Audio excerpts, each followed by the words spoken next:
Hi everyone, it's Graham again and welcome back to my channel.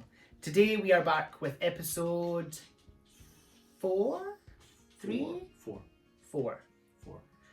I'm losing track, but hey. I'm joined again by my lovely husband. Duncan? Still Duncan. At present time. And today's episode we're going to be doing questions number 31 through 40. Are you ready? Go for it. Okay, so question number 31. Would you rather read in an isolated cabin that was infected with spiders or in a noisy coffee shop with bad music? Noisy coffee shop, bad music, any day of the week. Thank you. That's my answer without thinking about it. Not being terrified of spiders, I'd be in the cabin. Oh, well, I'm not coming with you. You can go there on your own, but you can leave the dogs with me. No, the cabin for me. Okay. Noisy coffee shop with bad music. Every day of the week. 7 days a week to avoid the spiders, thanks. Okay, so question number 32. Would you rather write the best book of your career and never publish it, or publish a bunch of books that leave you feeling unsatisfied?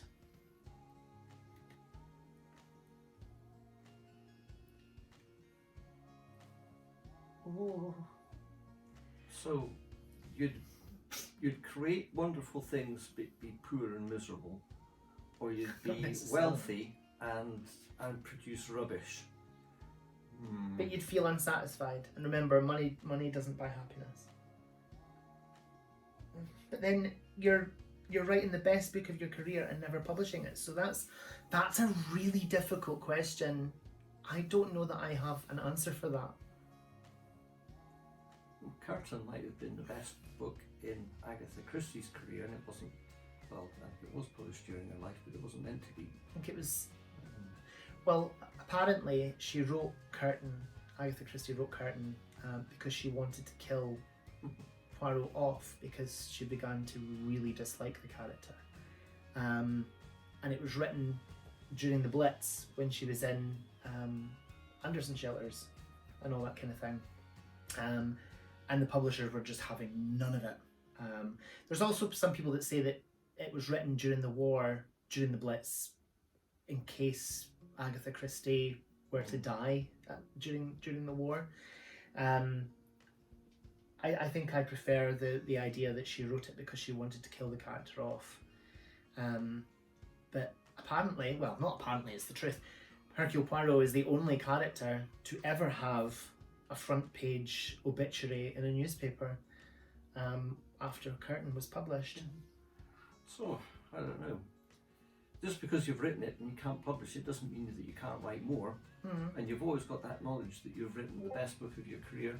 I think I would write the best book of my career and not publish it rather than live with the ignominy of producing trash. Yeah, I think I'd agree. I'd probably rather. Yeah, I agree. Okay, so question number 33. Would you rather have every word of your favourite novel tattooed on your skin, or always playing as an audio in the background for the rest of your life? Sooner have it tattooed on the skin, it would be less irritating than constant noise. That surprises me, since you don't like tattoos. I'd have it tattooed on me. I have tattoos and he doesn't like tattoos. But that surprises me that you'd answer that question. Because the thought of that noise going on in my head, you'd jump off something high, wouldn't you? I think after a while you could teach yourself to tune it out. We've been together for 14 years and I tune you out all the time. Good point, yeah. Good point, well made. Perhaps the audio track, not so bad. You could live with it, now that you've explained it to me. I have those skills. Yes! Oh dear.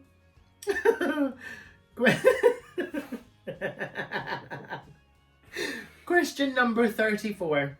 Would you rather read a book that is written poorly but has an excellent story, or read one with weak content but is written well? If it's written well, it's enjoyable to read. But then if it's weak content, if it's not going anywhere. Look at poetry. You read that trash all the time. It's got no content at all, but the words are formed in such a beautiful way. You see that. Look at that cowpat. How wonderful it lies between the buttercups and the swallows. Yes, Duncan doesn't like poetry. No. I have a bit of a strange relationship with poetry also, but I do like it better than he does. I wouldn't say that poetry is trash. Some poetry is absolutely beautiful. Some poetry is fantastic. Yes. 99.99% of it is a waste of words and paper. Stop. I'd probably choose the poorly written with an excellent story, because if it's written well but doesn't have good content, that's kind of like, I don't know, it's a bit like an oxymoron, isn't it? It's good but it's not. Poetry. Question number 35. Would you rather read a book that transports you to the past or in the future? Is that poorly worded, or is that just how I've read it? Would you rather read a book that transports you to the past or in the future? I think that's maybe meant to be into the future. Yeah. I would read a book that would transport me into the past, especially if it were into the 1920s. Any day of the week. Yes. Yeah. Yeah. But saying that, when I read The Great Gatsby a few years ago, I was left feeling disappointed, because I honestly thought that would kind of feel like I was in that jazz age 1920s American culture, and I just found it really a drag. I found it dragged. I think it's a great book for the wrong reasons. It's certainly a well-written book. Yeah. But none of the characters are interesting. No, they're horrid. And you're not very sure what happens at the end. I suppose it was a cynical sliced life in the 20s in America, of that period and of that type. Yeah, I would choose a book that takes me back into the past. Definitely the 1920s. Would you agree, or would you go into the future? You read a lot of Arthur C. Clarke. Yeah, I'd like That's the science futuristic. fiction. I suppose it depends where it's going to transport you. So assuming that it's going to transport you into a situation that's similar to that you're living at the moment. Yeah.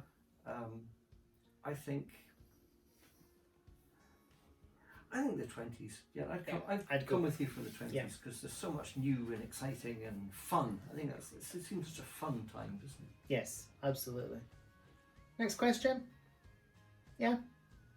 Go for it. Okay. Question number 36. Would you rather shop at an actual bookstore or buy online? So, currently, at the time of filming, we are on the 3rd of January 2021, and most of Britain is in lockdown.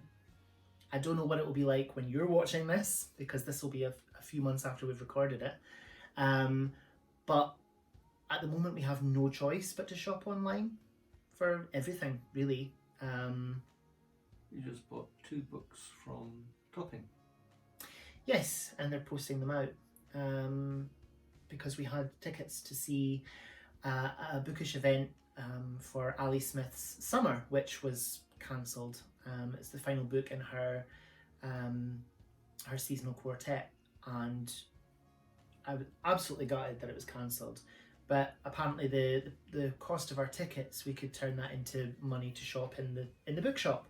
So I have a signed copy of Ali Smith's Summer coming in the post.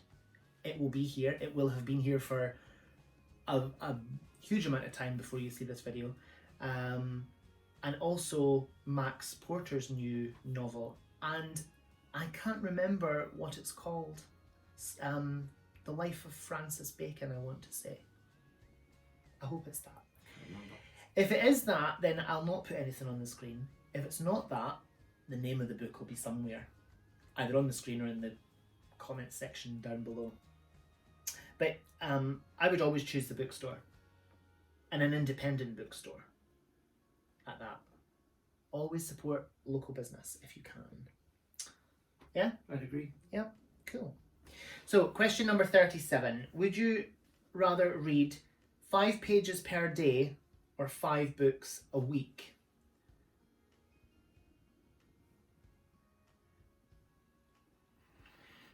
I think I'd probably rather go for the 5 books a week, because reading is such a big part of my life, and I think 5 pages a day, I'd be left feeling really unsatisfied. But reading 5 books in a week, that just seems like a lot of books. Yeah. I think I'd probably try and aspire to 5 books a week. What do you reckon? I'd go for the 5 pages, because if I read those 5 books, I wouldn't have time to wash, shave, eat, and do the other things that I wanted to do. So 5 pages a week for me. Okay, no, I'd sit and be dirty. Day, rather. I'd sit and be dirty and read 5 books a week. Yes, you would. Question number 38. Would you rather only read physical books or ebooks? Physical books. I love my Kindle. My Kindle's fabulous, but there's nothing that can compare to the touch, the feel, the smell, and just the texture of a book. It's a beautiful object you hold in your hand. I remember when the digital music came along, and I very quickly got rid of my vinyl and transferred to the new thing, because there was so much choice. How much do you regret that now? Not a great deal. Really? Some of them could have been worth a few quid, I suppose, but I'm exposed to so many more new things. Having said that, as far as books go, I would sooner read a physical book. But I don't see very well, and I find it a struggle, so I do end up reading the electronic books. And it's great to go on a holiday with your iPad and know that you've got a library. You've got everything there. Yeah. You've got the world's written output in the palm of your hand. Fingertips, yeah. But when it comes to sitting down in a comfy place, I think there's nothing to beat a physical book. No, absolutely. Yeah. Question number 39? I'm getting there. Yeah. Question number 39. Would you rather only read poetry or novels for the rest of your life? I know what a certain person's going to choose. I would stick with the novels. I'd probably stick with the novels as well. For as much as I do enjoy poetry, I don't think I could read it for the rest of my life. But then I don't. If I chose novels, then I would never be able to read poetry again. That's a difficult question. I'll go for the novels, just because it's a novel, and yeah. So you choose novels too? Absolutely, only because they're not poetry. He does not like it. Question number 40. Would you rather live in the time of Sarah J. Maas series, A Court of Thorns and Roses, or Throne of Glass? I have never read either of those novels, so I don't know. I think they're YA fantasy, so I don't know. I'll live in the genre that they're representative of. I would find which one of those worlds had more poetry in and choose the other one. Oh, you're savage. You're absolutely. Oh, you're not. Uncultured. On that note, did you enjoy that episode? Yes, I did. Some more lovely, silly questions. Join us next time when we read another 10 questions question 41 through 50, and I'm having a quick look at them now. I don't think there's any more about poetry. That's a shame. So, yeah. Thank you so much for watching. Whatever you're doing, I hope you have so much fun doing it. Whatever you're reading, I hope you love it. Stay fabulous, be amazing, be yourself, stay safe, and we will see you again soon for another video. Bye-bye. Bye-bye.